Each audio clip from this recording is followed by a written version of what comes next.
प्रिय बंधुओं, हमें खुशी है कि आज हम रामचरितमानस में वर्णित अरण्य कांड को शेयर करेंगे। अरण्य का अर्थ है जंगल या वन।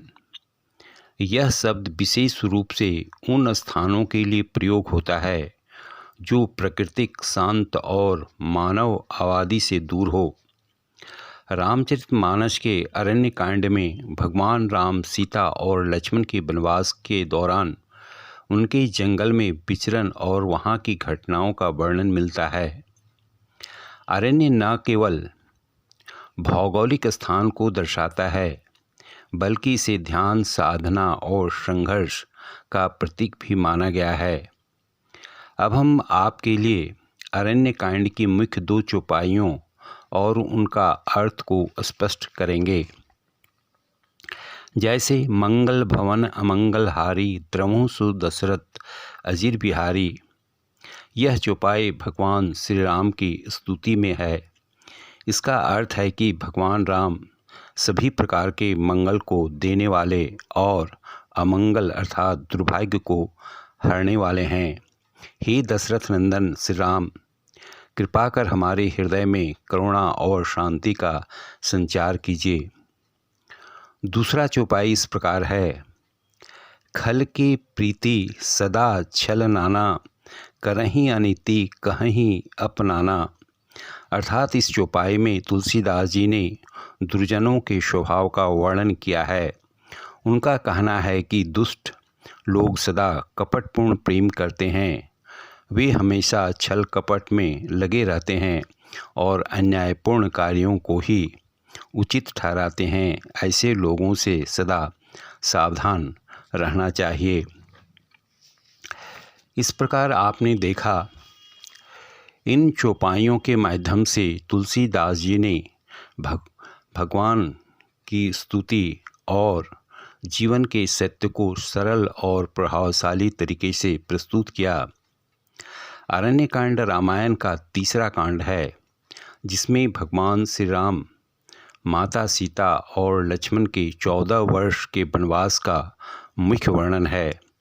इसमें उनके वन में प्रवास के दौरान घटित प्रमुख घटनाओं और संघर्षों का वर्णन है, जिसका सारांश इस प्रकार है।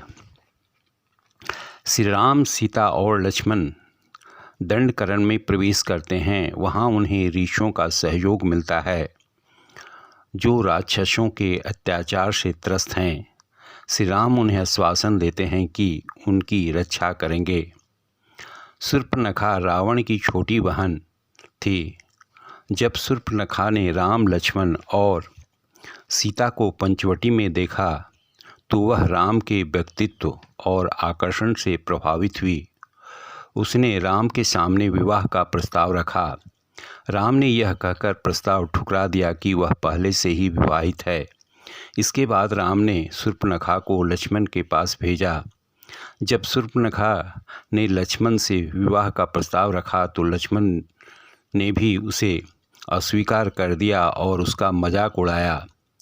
इस अपमान से गुस्साई शूर्पणखा ने सीता को नुकसान पहुंचाने का प्रयास किया, जिसके परिणाम स्वरूप लक्ष्मण ने उसकी नाक और कान काट दिए। इस प्रकार शूर्पणखा ने पहले राम से शादी करने की इच्छा व्यक्त की और बाद में अस्वीकार किए जाने पर लक्ष्मण से। शूर्पणखा अपने भाई रावण द्वारा बदला लेने की बात करती है। रावण के आदेश पर खर, दूषण और त्रिशिरा जैसे राक्षस श्री राम पर हमला करते हैं। श्री राम उन्हें मारकर ऋषियों को भी भय मुक्त करते हैं। रावण शूर्पणखा के अपमान का बदला लेने के लिए सीता का हरण करता है। इसके लिए वह मरीच का सहारा लेता है, जो स्वर्ण मृग का रूप धारण करता है। सीता मृग को पकड़ने के लिए श्री राम को भेजते हैं और उसी दौरान रावण सीता का अपहरण कर लेता है। सीता को बचाने के प्रयास करते हुए जटायु रावण से युद्ध करता है, लेकिन वह वीरगति को प्राप्त होता है। वनवास के दौरान श्री राम की मुलाकात भक्त सबरी से होती है, जो उन्हें झूठे वैर खिलाकर भक्ति का परिचय देती है। श्री राम को सबरी बताती है कि वे ऋक्षमुख पर्वत पर सुग्रीव और हनुमान मिलेंगे, जो सीता की खोज में उनकी सहायता करेंगे। अरण्यकांड से युवाओं और सभी को मिलने वाली शिक्षाएं इस प्रकार है। पहला, धर्म और कर्तव्य का पालन। श्री राम का वनवास धर्म और मर्यादा का प्रतीक है।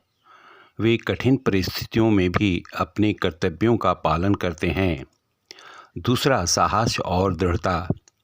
राक्षसों का सामना करते समय श्री राम साहस और दृढ़ता का परिचय देते हैं। यह सिखाता है कि अन्याय और अत्याचार के विरुद्ध खड़ा होना चाहिए। तीसरा, त्याग और समर्पण। लक्ष्मण का त्याग और सेवा भावना आदर्श है। वे व्यक्तिगत सुखों का त्याग कर अपने भाई और भाभी की सेवा करते हैं। चौथा, भक्ति और निष्ठा।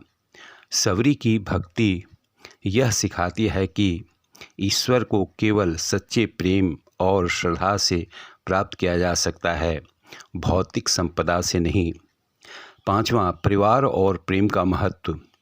सीता और राम के प्रेम तथा उनका त्याग यह दर्शाता है कि परिवार और रिश्तों का मूल्य सबसे ऊपर है। छठा, सत्य और न्याय का समर्थन। श्री राम सदा सत्य और न्याय का पक्ष लेते हैं। यह सिखाता है कि सच्चाई के मार्ग पर चलते हुए कोई भी बाधा पार की जा सकती है। अरण्यकांड एक प्रेरणा है कि कठिनाइयों में भी आदर्श जीवन कैसे जिया जाए और धर्म के मार्ग पर कैसे अडिग रहा जाए।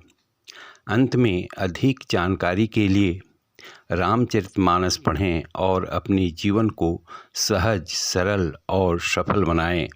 धन्यवाद।